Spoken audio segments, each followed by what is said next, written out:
Hello friends, मैं आयुष। मैं आप सभी का इस ज्ञान गंगा यूट्यूब चैनल पे स्वागत करता हूं। देखिए, आज संडे है और संडे को पढ़ते हैं करंट अफेयर्स का 2 वीडियो आपको मिलता है, पहला नेशनल और दूसरा इंटरनेशनल। तो जाहिर सी बात है ये पहला वीडियो है और पहले में करेंगे राष्ट्रीय करंट अफेयर्स को कवर। तो मई का ये तीसरा वीक है, मई का 2 वीक और ने जो था उसकी वीडियोज अपलोड किया हुआ है। आप अगर प्ले लिस्ट में जाएंगे तो वो बाकायदा आपको मिल जाएगा।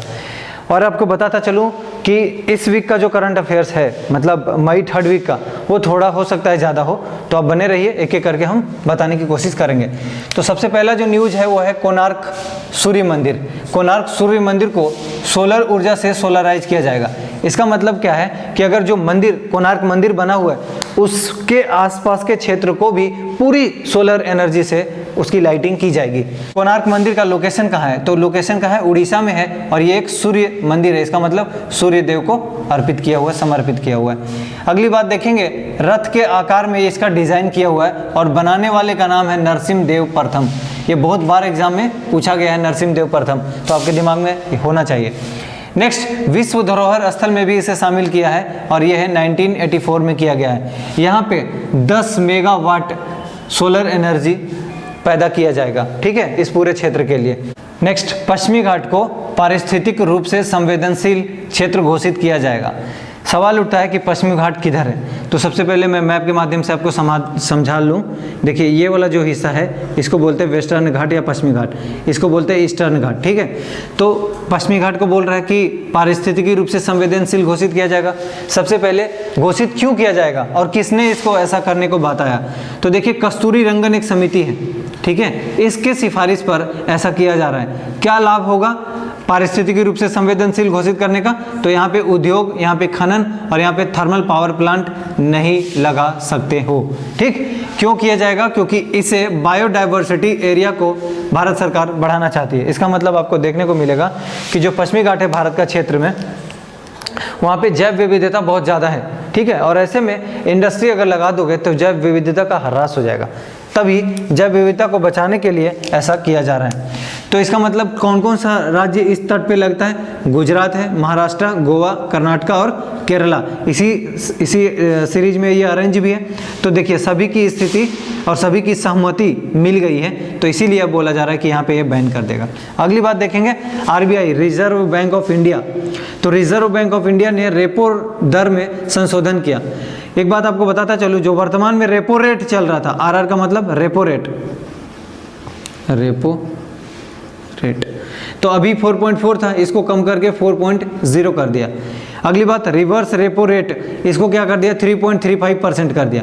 इसका मतलब अब देखिए क्यों कम किया जा रहा है, तो आपको पता होगा इसका आंसर कि आर्थिक मंदी के कारण कोविड-19 चल रहा है, और कोविड-19 में देखेंगे कि आर्थिक मंदी चल रही है। तो आर्थिक मंदी वैश्विक स्तर पे भी है, भारत के स्तर पे भी है। भारत के स्तर पे भी और विश्व के स्तर पर दोनों भी अगर बात करूं तो देखेंगे उत्पादन क्या हो रहा है? लगातार कम हो रहा है। साथ साथ मेरे दोस्त, यहाँ पे लेबरों की संख्या कम हो रहा है, क्योंकि आपको पता होगा प्रवासी मजदूर यहाँ एक जगह से दूसरी जगह शिफ्ट कर गए। ऐसे में यहाँ पे लेबर भी मिलना आसान नहीं है। दूसरी बात, यहाँ पे डिमांड कम हो रहा है, जो ऑब्जेक्ट्स होते हैं, वस्तुएं होती हैं, उसकी डिमांड भी कम गया। और औद्योगिक एरिया को कई जगह देखेंगे रेड जोन घोषित कर दिया गया।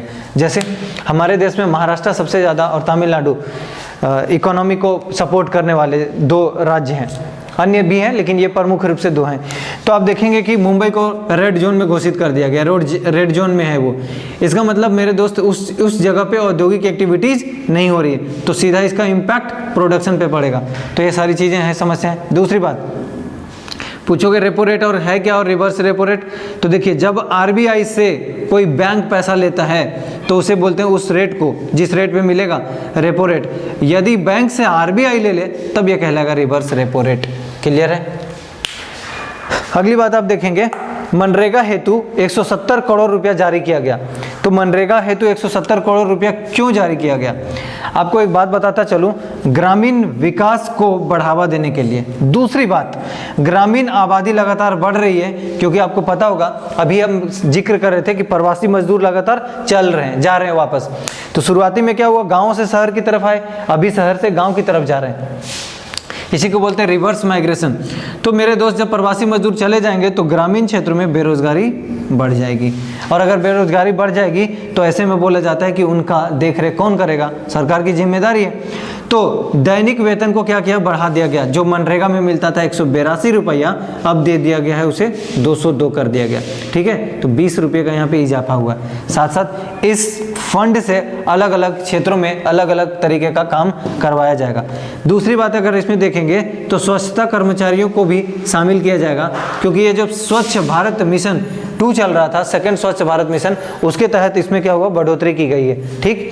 अगली बात अगर मैं आपको बताऊं तो अम्फान चक्रवाती तूफान, ये अम्फान चक्रवाती तूफान कहाँ पे है, बांग्लादेश और इंडिया के क्षेत्र में आया।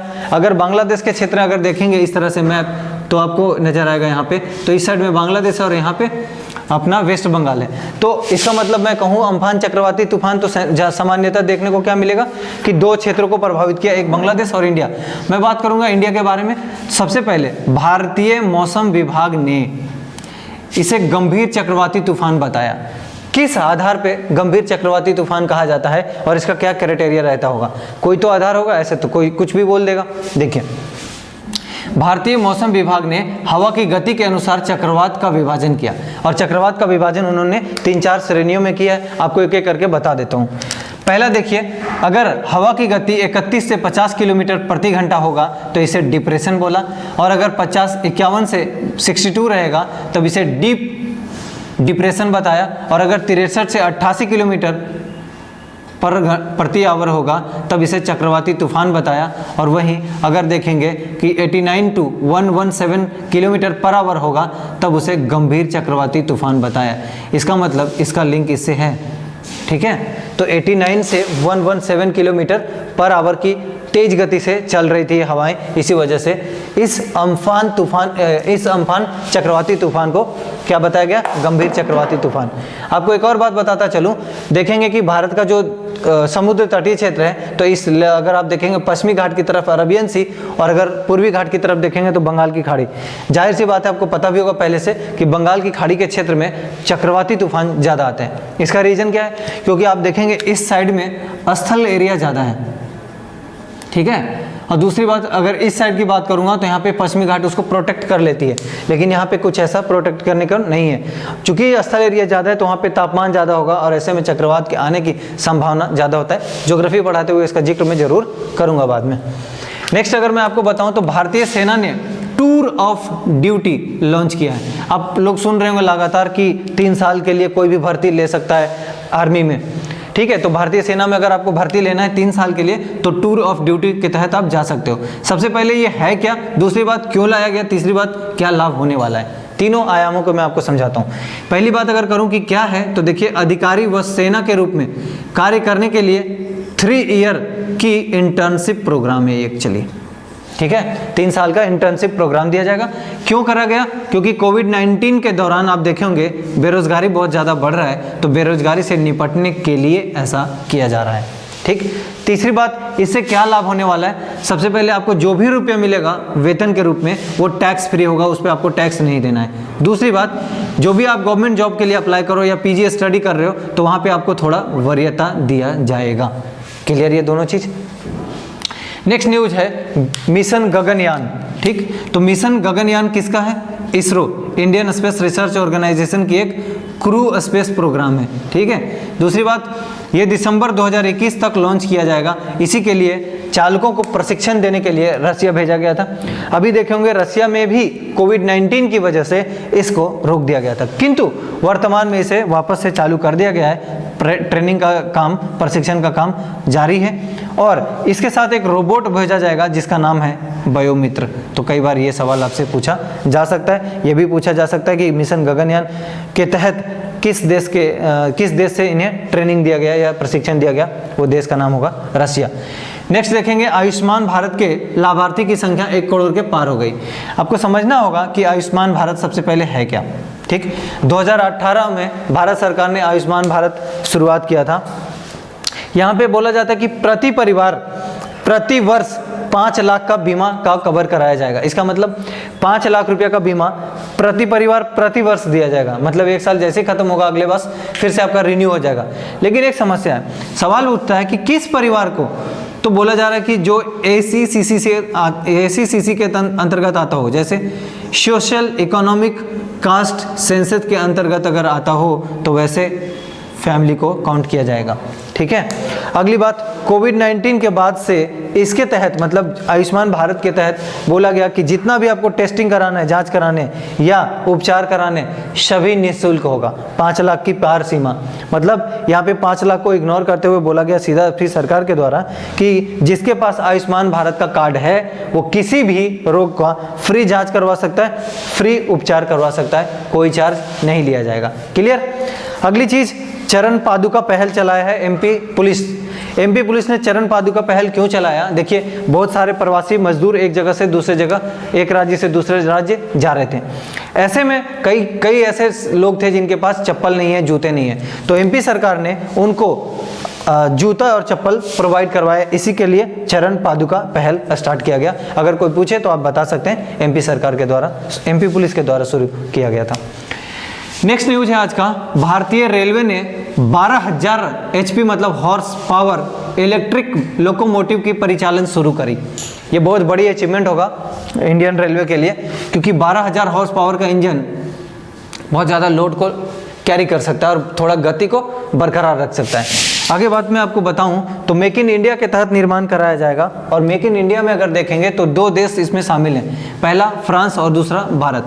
दोनों का शेयर है, अगर देखेंगे भारत का शेयर जाहिर सी बात है ज़्यादा होगा 74%, वहीं फ्रांस का शेयर है 26%। जो फ्रांस की कंपनी भारत के लिए काम कर रही है इस रेलवे के प्रोजेक्ट में, उसका नाम पूछा जा सकता है, नाम है एल्स्टॉम कंपनी। ठीक है, क्या बताएंगे आप? Alstom company. तो पूछा जा सकता है ये सवाल, इसलिए मैं आपको बताता चलूँ, ये इंपॉर्टेंट है, ऐसा सवाल आया है, मैंने देखा है। नेक्स्ट आप देखिए, अगर ये बनाया जाएगा तो सवाल उठता है कि कहाँ बनाया जाएगा, तो ये जगह होगा बिहार, मधेपुरा। ठीक है, तो बिहार में एक मधेपुरा जिला है उत्तरी बिहार में, वहाँ पे बनाया जाएगा। अब देखिए, इस इंजन का अगर कैपेसिटी के बाद बताया जा रहा है, बोला जा रहा है 120 किलोमीटर पर आवर की स्पीड से चल देगा, और अगर क्यों ना उस पर 6000 टन का भार हो तब भी वो कैरी कर लेगा, और स्पीड पे बिल्कुल भी आँच नहीं आएगी। रीजन, पावर ज़्यादा है, क्योंकि आप पढ़े होंगे फिजिक्स में 1 HP = 746 वाट, मतलब एक हॉर्स पावर में 746 वाट होता है, और 746 से उसको गुना कर लीजिए 12,000 को, इतना वाट का इंजन होगा वो। समझ पा रहे हैं? तो जाहिर सी बात है बहुत ज़्यादा फास्ट होगा। नेक्स्ट 11वीं न्यूज, भारत में नॉर्थ ईस्ट, भारत के नॉर्थ ईस्ट होना चाहिए, भारत के नॉर्थ ईस्ट के 5 राज्यों को कोविड-19 से मुक्त कर दिया गया है। आप सोचोगे वो 5 राज्य कौन है भाई, इतना लकी? पहला अरुणाचल प्रदेश, दूसरा नागालैंड, तीसरा मिजोरम, चौथा मेघालय और 5वां सिक्किम। देखिए, इन लोगों ने अलग अलग तरीके का कुछ योजनाएं चलाया और बड़ा सराहनीय योजना है, मैं आपको बताता हूँ। सबसे पहले एक रेड आर्मी उन्होंने बनाया। इस रेड आर्मी में भर्ती किसको किया? बुद्धिमान और वृद्ध पुरुषों को और महिलाओं को। क्यों लोग तो बोल रहे थे कि महिलाओं में या फिर पुरुषों में जो एजेड है उनमें कोरोना ज़्यादा होगा। इन्होंने क्या किया, जो भी लोग सतर्क, देखिए कोरोना होने का मतलब है कि आप कोरोना के उपचारों को नहीं समझते, अगर उससे एहतियात बरत रहे हैं तो शायद आपको इन्फेक्ट नहीं करेगा।